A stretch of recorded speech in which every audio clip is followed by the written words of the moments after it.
একটু একটু একটু অপেক্ষা করুন দয়া করে। জনাব মোহাম্মদ হাসনাত আব্দুল্লাহ একটু মাইকটা দিবেন দয়া করে প্লিজ। ধন্যবাদ মাননীয় স্পিকার। আপনি এখন যে মুহূর্তে আমাকে অনুমতি দিয়েছেন কথা বলার জন্য, ঠিক সেই মুহূর্তে আমার দেবিদ্বারে তিনজন তরতাজা মানুষ কিছুক্ষণ আগে মৃত্যুবরণ করেছে এবং তাদের এখন জানাজার প্রস্তুতি নিচ্ছে এবং এটি দেবিদ্বারের প্রতিনিয়ত ঘটনা। বাংলাদেশে কোনো সড়ক নেই, বিভাগীয় শহরের দুইটা বিভাগীয় শহরকে যুক্ত করেছে, কিন্তু সেই রাস্তার প্রশস্ত হচ্ছে মাত্র 18 ফিট।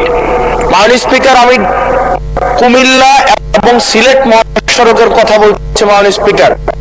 এবং সিলেট মহাসড়ক যেটা ময়নামতি, দেবিদ্বার, জাফরগঞ্জ, কংসনগর হয়ে ব্রাহ্মণপাড়া, কুটিচমোহনী গিয়েছে, এই রাস্তাটা একটা মহাসড়ক যে রাস্তা দিয়ে 10 লক্ষ মানুষের যাতায়াত এবং যেটা দুইটা উপজেলাকে ব্রাহ্মণপাড়া, বুড়িচং এবং দেবিদ্বারকে সংযুক্ত করেছে। যেখান থেকে চিটাগং থেকে যদি আপনি সিলেটে যেতে হয় অথবা সিলেট থেকে যদি চিটাগংয়ে আসতে হয়, একমাত্র রাস্তা যেটা মাত্র মাননীয় স্পিকার 18 ফিট। এই 18 ফিট রাস্তা দিয়ে প্রত্যেক দিন এটা মৃত্যুর মিছিলে সেটা পরিণত হয়েছে। দেবিদ্বার বুড়িচং অংশটা প্রত্যেক দিন মৃত্যুর মিছিল। কেবল এই মাসটাই 23 জন মানুষ মৃত্যুবরণ করেছে এই সড়কে দুর্ঘটনায়। মাননীয় স্পিকার, আমরা যখন মন্ত্রীদের মহোদয় বা প্রশাসনের সাথে কথা বলি, এটা হচ্ছে এক ধরনের প্রশাসনিক জটিলতায় আজকে দীর্ঘ 10-12 বছর এখানে কোনো ধরনের কাজ হচ্ছে না। আমি আপনার দৃষ্টি আকর্ষণ করছি, আপনার মধ্য দিয়ে মন্ত্রী মহোদয় নিশ্চিত করবেন কি কবের মধ্যে এই মৃত্যুর মিছিল থামবে এবং এই মহাসড়ককে, এটা লাইন অফ ক্রেডিটের আন্ডারে 6 লেনে হওয়ার কথা থাকলেও এটা মাত্র 18 ফিট হয়ে আছে। মাননীয় স্পিকার, এটা আমি এলাকায় মুখ দেখাইতে পারি না।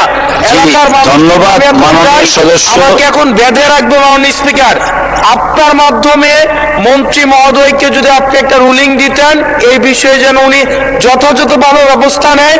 আমি ভিক্ষা চাই এই সংসদের কাছে, এই রাস্তাটা 10 লক্ষ মানুষের প্রাণ বাঁচাবে। মাননীয় স্পিকার, আমি আপনাদের কাছে ভিক্ষা চাই, এই রাস্তাটাকে প্রশস্তকরণের জন্য দ্রুত এটার আপনারা ব্যবস্থা নেবেন। মাননীয় স্পিকার, ধন্যবাদ মাননীয় সদস্য।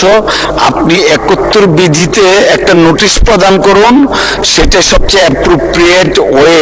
তখন মাননীয় মন্ত্রী জবাব দিবেন, আপনি সংশ্লিষ্ট মন্ত্রী যখন জবাবটা দিবেন, it will work upon the procedure. আমার মনে হয় আপনি 71 বিধিতে একটা নোটিশ দেন আমাদেরকে প্লিজ।